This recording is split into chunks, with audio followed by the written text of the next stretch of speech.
Velkommen til Sportåret Rundt og til Steffen Kjærsgaard, tidligere forbruger af doping.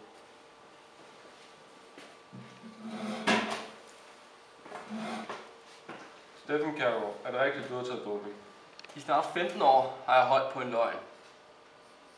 Hvad har du taget for noget doping? Jeg tog EPO på eget initiativ. Var der andre end dig, der tog doping på det hold, du kørte for? Jeg ved ikke, om der var andre på det hold, jeg kørte for, som har taget doping. Det har jeg ikke direkte kendskab til. Det var et lukket system, og jeg valgte at holde det lukket. Hvorfor vælger du at komme frem med det nu? Det, som er kommet frem de seneste 2 uger gennem USADA's offentliggørelse om US Postal, har gjort, at jeg har været nødt til at komme frem med min sorte løgn fra fortiden. Var der et tidspunkt, hvor du ikke brugte doping? I de 2 første år hos TVM var jeg helt ren og brugte ingen ulovlige virkemidler. Hvorfor begyndte du så at dope dig?